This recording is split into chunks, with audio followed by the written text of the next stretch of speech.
ಪ್ರಜ್ವಲ್ ಬ್ಯಾರಕ್ ನಲ್ಲಿ ಮೊಬೈಲ್ ಪತ್ತೆಗೆ ಸಂಬಂಧ ಮೊಬೈಲ್ ನಲ್ಲಿ ಅಡಗಿರುವಂತ ಅಂಶಗಳೇನು, ಜೈಲಲ್ಲಿ ಸಿಕ್ಕಿರುವಂತ ಪೆನ್ ಡ್ರೈವ್ ನಲ್ಲಿ ಏನೇನು ಸಿಕ್ಕಿದೆ, ಪರಪ್ಪನ ಅಗ್ರಹಾರ ಪೊಲೀಸರಿಂದ ಈ ಬಗ್ಗೆ ತನಿಖೆಯನ್ನ ಶುರು ಮಾಡಲಾಗಿದೆ.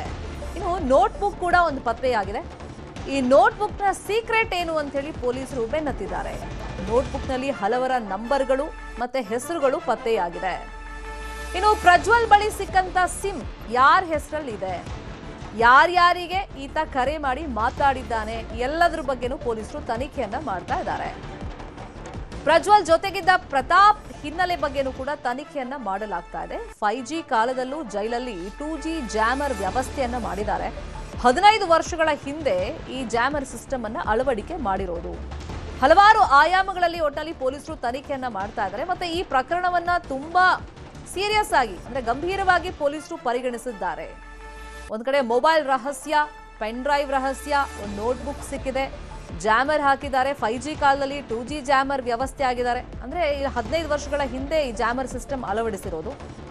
ಇನ್ನು ಕಾಲಕ್ಕೆ ತಕ್ಕಂತೆ ಅಪ್ಡೇಟ್ ಆಗಬೇಕು, ಅದು ಆಗಿಲ್ಲ.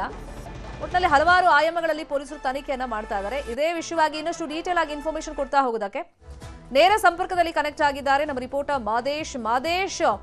ಇಲ್ಲಿ ಉದ್ದೇಶ ಪೂರ್ವಕವಾಗಿನೇ ಈ ವಿಡಿಯೋ ರೆಕಾರ್ಡ್ ಮಾಡಿ ಹರಿಬಿಡಲಾಗಿದೆ ಅಂತೇಳಿ ಒಂದು ಮಾತುಗಳು ಕೇಳ ಬರ್ತಾ ಇತ್ತು. ಒಟ್ಟಿನಲ್ಲಿ ಇದು ತಪ್ಪೆ ಯಾರು ಮಾಡಿದ್ರು ಕೂಡ. ಹಾಗಾಗಿ ಮೊಬೈಲ್ ಎಲ್ಲಿ ಸಿಕ್ತು, ಯಾರ ಹೆಸರಲ್ಲಿ ಸಿಮ್ ಇದೆ, ಯಾರ್ಯಾರಿಗೆ ಕರೆ ಹೋಗಿದೆ, ನೋಟ್ಬುಕ್ ನಲ್ಲಿ ಏನೆಲ್ಲ ಸೀಕ್ರೆಟ್ ಇದೆ, ಒಟ್ಟಿನಲ್ಲಿ ಯಾವ್ಯಾವ ಆಯಾಮದಲ್ಲಿ ಪೊಲೀಸರು ತನಿಖೆಯನ್ನ ಮಾಡ್ತಾ ಇದ್ದಾರೆ.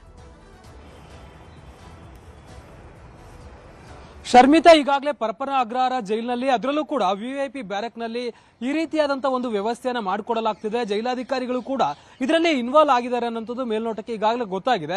ಹೀಗಾಗಿ ಅಧಿಕಾರಿಗಳ ವಿರುದ್ಧ ಒಂದ್ ಕಡೆ ತನಿಖೆ ಆಗ್ತಿದೆ, ಮತ್ತೊಂದ್ ಕಡೆ ಇಲ್ಲಿ ಪ್ರಜ್ವಲ್ ರೇವಣ್ಣನ ಉದ್ದೇಶಪೂರ್ವಕವಾಗಿ ಸಿಕ್ಕಿ ಹಾಕ್ಸೋದಕ್ಕೂ ಕೂಡ ಈ ರೀತಿಯಾಗಿ ಮಾಡಿರ್ಬೋದು ಅನ್ನುವಂತ ಒಂದು ಆಯಾಮ.